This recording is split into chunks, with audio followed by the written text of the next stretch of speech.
What's up, everybody? Today we're taking a look at the Perfect Grade Zaku 2, my all-time favorite grunt suit. Now, before I get started, I will say I did not install the LED because when I did some testing, it was kind of a dud, so I didn't want to use it. There are much better LEDs nowadays, so in the future I probably will look into doing that. I guess with all that being said, let's just get right into this. So, starting off this kit, there are a few warnings I'll give out before we really get into it. The LED that it comes with is a little frustrating to install, and you just need to make sure your contacts are in the right spots. Also, the plastic is a bit older, so just be more careful because it tends to be a little more brittle. I can't even tell you how many times I've snapped everything on the arms and legs portions. As long as you're careful and you don't rage, then you'll probably get through this kit just fine. So with that being said, let's just jump right into the articulation. So starting off with the articulation, the head does go down that far and it doesn't look up at all very much. You can probably get it to do so by pulling it out of its joint right there. It does look right that much and left that far. You cannot turn this head all the way around as parts block it. Kind of disappointing, but you get what you get with these older kits. The shoulder armors do move up and around, and it's on a ball joint right there, so you can turn it whichever way you want. Same thing with this, it is also on a joint which you can move around. It's not on a ball joint, just a single pin joint. Both arms do a full 360-degree turn. They can also extend out that far, and their elbow bend is very decent as well.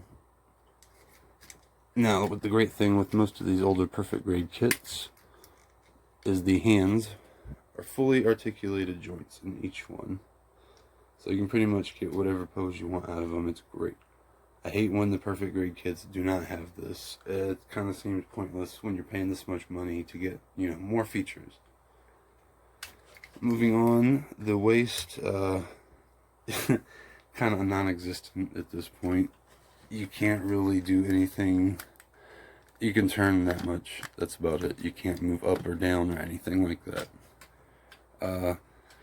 The skirts all around here, they can come out some, reveal that nice inner frame right there. Move the arms out of the way. The legs do kick up about that far, and they kick out that far. That's another big issue. A lot of these plates are just, the older style, just pins, stick them there. So they're going to fall out more or less 50% of the time if you're not careful. Let me stick this back on there real quick. Alright, and we're good to go. Now moving on, you do get a pretty good bend at the knee right there. It's decent for this kind of kit. As big as it is anyway. Getting into the foot, it's very limited foot movement. There's almost no to left to right. There's almost no up to down. This one piece right here moves up and down, but you can't really get any stability out of it. It is an older kit, so you just got to keep that in mind. Let me fix this before it looks real goofy. Yeah, so it is older. There's going to be a lot of flaws if you go to look for them, but if you're just into these older kits, this is kind of the only perfect grade Zaku we have right now until the Unleashed version gets released. I guess with that being said, that's pretty much all the articulation and everything. I guess now we'll move on to the opening all the joints, and I'll go ahead and do that so you don't have to watch. And here we are with all of its panels open.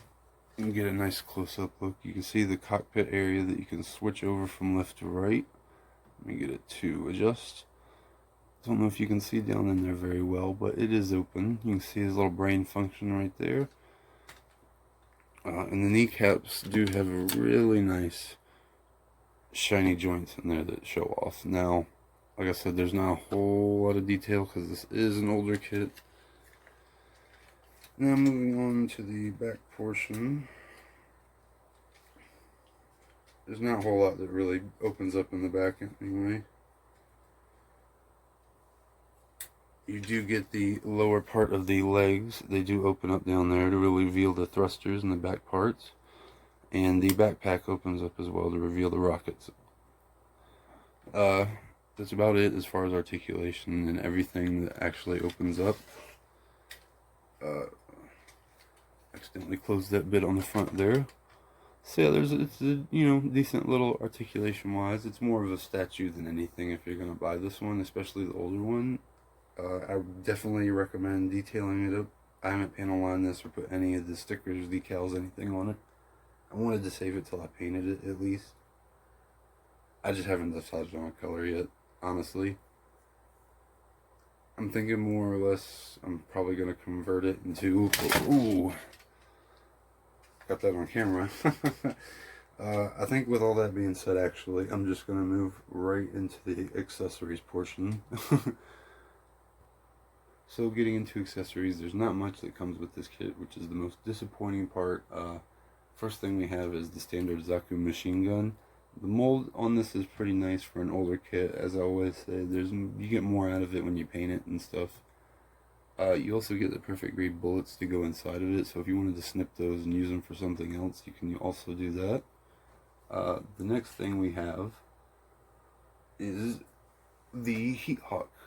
And it seems a little smaller than what it really should be for the perfect grade, but I'm not 100% sure this is the right scale for it. I feel it should be a little bit bigger. It has a lot of potential for when you want to paint it, like most of these parts. And that's pretty much it, aside from... Let's see if I can find it here. I lost track of it already. Here it is. The dry transfers, which I'm very surprised it wasn't just stickers. There are quite a few dry transfers that come with this. I prefer these over the stickers. More or less prefer the water slides over everything, but you can't always get that with Bandai. Sometimes they like to cheap out with their new BS Perfect Grade Unleashed. It can't even come with a single sheet of water slides. I'm sorry, I had to rant. But that's about everything that comes with this kit, honestly. There's really not much. But, I mean, for as old as it is, it came out in, like, what, 97, I think? 99. So, yeah, it's it's getting there. It's almost, like, 20, 30 years old. So, I guess with all that being said, we'll just move into the conclusion. So, here at the end, with all the good and the bad things considered, this kit is going to get probably, like, a 7.6.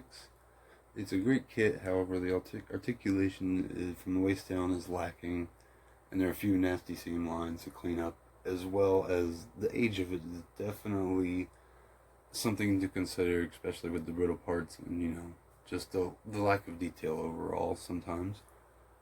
Uh, it's definitely worth picking up, especially since there's not another option for the perfect grade Zaku until they do an unleashed version, and I would hope they would be smart enough to include at least some water slides with that one. Uh, unless you're planning on doing the Charge Zaku, which is probably it is the exact same build as this, aside from the fin and everything on top, and probably a couple of the accessories. I haven't built that one yet. I do plan on painting this in the future, so be on the lookout for that if you would like to see that. And as always, I just want to say thank you to everyone for your continued support. This community has been absolutely amazing. If you want to see more of my work, please feel free to check me out on Instagram at BarryGunpla. And if you enjoyed this video, please leave a like and subscribe. And as always, stay tuned.